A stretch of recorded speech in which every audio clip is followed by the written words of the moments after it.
சீனாவ பெரிய அளவு எதிர்கொள்ள எல்லா நாடுகளும் தயாராகி பல வருஷம் ஆயிப்போச்சு. என்ன ஒண்ணு ஒருங்கிணைப்புல இருந்த பயம் யாரு அப்டின்னா அமெரிக்கா தான். உதாரணத்துக்கு சீனாவ தனியா எதிர்க்கக்கூடிய ஒரே நாடு இந்தியா தான். நமக்கு பிடிக்குதோ பிடிக்கலையோ எதார்த்தமான உண்மைய பாத்துறணும். ஆசிய பகுதிகள்ல எந்த நாட்டோடையும் கூட்டணி போடாம சீனாவ எதிர்க்க நம்மனால முடியும். அத டோக்லாம்லயே நிரூபிச்சு காட்டணும். பெரிய அளவுல சீனாவ எல்லா பகுதிகளையும் நிரூபிச்சு நம்ம காட்டியிருக்கோம். அதாவது நம்ம எல்லைகள்லயும் சரி, பூட்டானோட எல்லைகள்லயும் சரி, பாதுகாப்பு வளையத்த குடுத்து சீனாவ விரட்டி விட்டுருக்கோம். சீனாவால ஒண்ணும் செய்ய முடியாம திரும்பி போயிருக்கு. இப்ப பெரிய அளவு அதுக்கப்புறம் அமெரிக்கா குவாட் அப்படிங்கிறத உருவாக்கி ஒருங்கிணைக்க ஆரம்பிச்சுச்சு. ஒருங்கிணைக்கும் போதே தலைவன் பிஸி ஆயிட்டான். எங்கிட்டு போய் தொலைஞ்சான்? தேவையில்லாம ரஷ்யா தான் பிரைம் டார்கெட் அப்படின்னு சொல்லி பைடன் நிர்வாகம் ரஷ்யா பின்னாடி ஓடுச்சு. சரி ட்ரம்ப் வந்தாச்சும் மாத்துவாங்க அப்படின்னு பார்த்தா, ட்ரம்ப் நிர்வாகம் ஈரான் தான் பிரைம் டார்கெட் அப்படின்னு சொல்லி ஈரான் பின்னாடி ஓடிருச்சு. இந்த கேப்ல சீன பையன் குளிர் விட்டான். சீனா பெரிய அளவு இந்த பக்கம் தனியா தைவான நோக்கி போறது, இப்ப கூட ஒரு 100 படகுகள தைவான நோக்கி முற்றுகையிட்டு தான் நிறுத்தியிருக்கார்கள். காரணம் என்னடா அப்படின்னு கேட்டா, அது மீன்பிடி கப்பல்ப்பா, படகுப்பா அப்படின்ட்டாய்ங்க. ஏன்டா ஆயுதங்கள்லாம் இருக்குன்னு கேள்விப்பட்டேன். நீ மீன்பிடி படகு, அதுக்கு பாதுகாப்புக்கு கோஸ்டல் கார்ட்ஸ் போயிருக்கார்கள் அப்படின்னு சொல்லி சிம்பிளா முடிச்சுட்டாய்ங்க. இந்த மாரி வம்பிழுத்துக்கிட்டு இருக்காய்ங்க. இறங்கி ஒண்ணும் கிழிக்க போறது கிடையாது.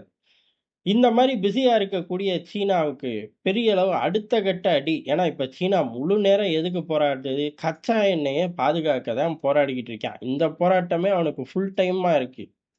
ஓவர் டைம்லாம் சில நேரங்கள் பார்க்க வேண்டியதா இருக்கு. அப்படி இருக்கும்போது, அதே மாரி இந்த உலகத்தையும் ஓவர் டைம் பார்க்க வைக்கிறேன் அப்படின்னு ஒத்த கால்ல நிக்கிறது விஷயம் என்ன அப்படின்னா, ரேர் எர்த் மினரல பெரிய அளவு சீனா கண்ட்ரோல் பண்ணி வைக்கிறது தான்.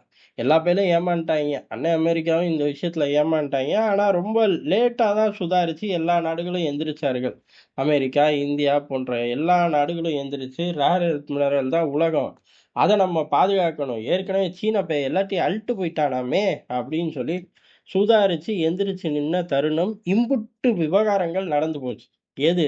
2ஆம் உலகப் போருக்கு அப்புறம் மிகப்பெரிய யுத்தங்களா ரஷ்யா, உக்ரைன் யுத்தம் நடக்குது. அதுக்கடுத்து காசால ஆரம்பிச்சு அது அப்படியே ஈரான் வரையும் வந்துகிட்டே இருக்கு. கன்டினியூவா உலகம் யுத்தத்துல தான் இருக்கு. அதனால இந்த குவாட் கூட்டமைப்பு அப்படிங்கிறது பெரிய அளவு அமெரிக்காவ பொறுத்தவரை ஆரம்பிச்சு அப்படியே நேட்டோ மாரி இது ஆசிய நேட்டோ அப்படின்னாய்ங்க. டேய் உன் இஷ்டத்துக்கு பேர் வைக்கக்கூடாது. உன் இஷ்டத்துக்கு அந்த கூட்டணிய அப்படியே உலகம் முழுக்க உன் பின்னாடி வர நாய்க்குட்டி மாரி யூஸ் பண்ண முடியாது. அதுக்கெல்லாம் இளிச்சவாயனுங்க ஐரோப்பா தான். நேட்டோவோட நிறுத்திக்க அப்படின்னு சொல்லி பத்தி விட்டோம். அமெரிக்காவும் தலைகீழ நின்னு தண்ணி குடிச்சு பார்த்துச்சு. எப்படியாச்சும் இத ராணுவ கூட்டணியா மாத்திரணும் அப்படின்னு. ராணுவ கூட்டணியா ஆட்டோமேட்டிக்கா ஒரு காலத்துல மாறி தான்டா ஆகும். அதே சமயம் இப்ப நீ ராணுவ கூட்டணின்னு ஒரு முத்திரைய குத்தி, அத கூட்டிட்டு ரஷ்யாவுக்கு எதிரா போய் நிப்ப. எப்படி முடியும்? என்னடான்னு கேட்டா, ஆசிய நேட்டோம்ப, வந்து தான் ஆகணும்ப, கட்டாயம் சொல்லுவாய்ங்க. எப்படி இப்ப மண்ணள்ளி தூவாத குறையா தான் ட்ரம்ப் நேட்டோவ திட்டுறாரு.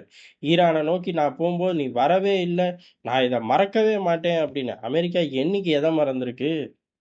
அந்த மாரி இதையும் நாளடைவுல ஆக்கிருவார்கள். காரணம் இன்னைக்கு சீனா அப்படின்னு பிரைம் டார்கெட் சீனா அப்படின்னு அமெரிக்கா வச்சே 10 வருஷம் ஆயிப்போச்சு. பாவி பயலுக. இன்னமும் அந்த நோக்கி ஒரு தீவிரமா இறங்குறதே இல்ல.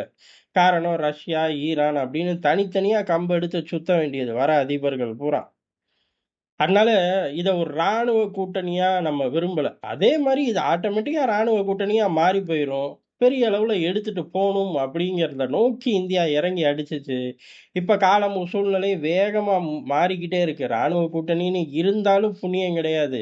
ஒரு பய சண்டைக்கு வரமாட்டேங்கிறான் நம்ம கூட அப்படின்னு சொல்லி ஈரான் யுத்தத்துல நல்லாவே பார்த்துருச்சு. பேஸ மட்டும் குடுத்துட்டாய்ங்க. அந்த பேஸையும் மூடி மூடி தொறந்து வளைகுடா நாடுகள்லாம் நம்மள படுத்தி எடுக்குறாய்ங்க பாரு! அப்படின்னு சொல்லி அமெரிக்காவே அப்படி கொஞ்சம் அசந்து நிக்கிற காலகட்டம். அப்ப டக்குனு இந்தியா கூப்பிட்டு, "இங்க பாரு! ராணுவம், ராணுவம்னு கத்திக்கிட்டே இருக்காத.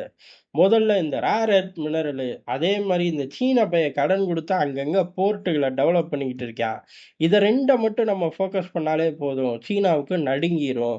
ஈரான நீ வழக்கம் போல என்ன செய்வியோ தெரியாது. நான் ஏதோ ஒரு காலகட்டத்தில கச்சா எண்ணெய் பிரேக் ஆகும். இல்ல சண்டை வம்பு வரும்போது நம்மளே பிரேக் பண்ணி தூக்கி விட்டுறலாம். அதனால ரேர் எர்த் மினரல நோக்கி சேலஞ்ச் பண்ணணும் அப்படின்னு சொல்லி பெரிய அளவு இப்ப குவாட் கிளம்பிருச்சு. அது மட்டும் கிடையாது. சீனாவோட ஆதிக்கத்துல இருக்கக்கூடிய பல நாடுகளோட போர்ட்டுகள விடுவிக்கிறது.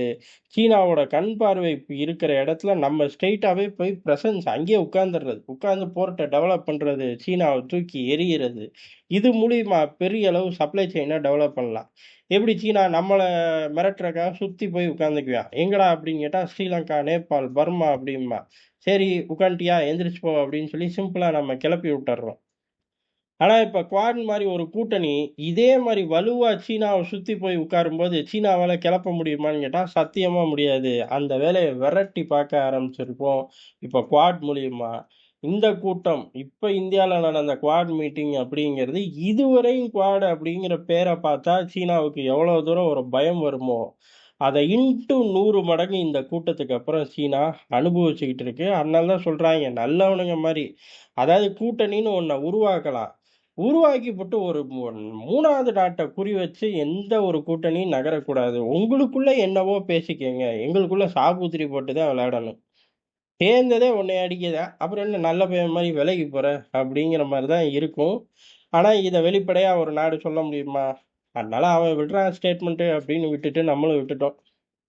இப்ப குவாடோட வருகை சீனாவுக்கு மிகப்பெரிய அளவுல வருங்காலங்கள்ல ரேர் எர்த் மினரல வச்சும் பூச்சாண்டி காட்ட முடியாது. சுத்தி உள்ள நாடுகள்ல போர்ட்ட வச்சுக்கிட்டும் பூச்சாண்டி காட்ட முடியாது. காரணம் இந்த 2ஐயும் எடுத்து நம்ம பூச்சாண்டி காட்ட போறதில்ல. கையில எடுத்ததுக்கு அப்புறம் சீனாவ ஆட்டி வைக்க போறோம். காரணம் கச்சா எண்ணெயிலருந்து அப்படி ஒரு டிரான்ஸ்ஃபார்ம் அப்படின்னு பார்க்க போனாலும், ரேர் எர்த் மினரல் இருந்தா தான் வண்டி ஓடும். அத வேற பேரு வைக்கும்போதே எப்படி வச்சாய்ங்கன்னு தெரியல. ரேர் எர்த் மினரல்னு வச்சுப்புட்டாய்ங்க. ஆனா ஒரு காலகட்டத்தில கண்டுபிடிக்க அங்கிட்டு, இங்கிட்டு கூடிக்கிட்டே தான் இருக்க போது. கண்டுபிடிச்ச வரையும் அது இருக்கறதுலயே கம்மி போர்ஷன் அப்படின்னு சொல்லி அறிவிச்சிருக்கார்கள். அந்த கம்மி போர்ஷன சீனாவுக்கு விடப்போறதும் கிடையாது. சீனாவோட அந்த ஸ்போர்ட்டுகள்ல விளையாடக்கூடிய விளையாட்டையும் நிறுத்தப் போறோம். அதனால குவாட் இந்த தடவ மீட்டிங் அப்படிங்கிறது ஒரு ஸ்ட்ராங்கான மீட்டிங்கா மாறியிருக்கு. வருங்காலங்கள்ல ட்ரம்புக்கு அடுத்து வேற ஒரு அதிபர் வந்து, "சீ சீ ரஷ்யா வேணாம், ஈரான் வேணாம். நம்ம ஸ்ட்ரெய்ட்டா சீனாவுக்கே பொங்கி எழுந்துருவோம்" அப்படின்னு முடிவு பண்ணார்கள். குவாட் அன்னைக்கு தாறுமாறான ஒரு மைலேஜா மாறும் அப்படிங்கிறது எதார்த்தமான உண்மை.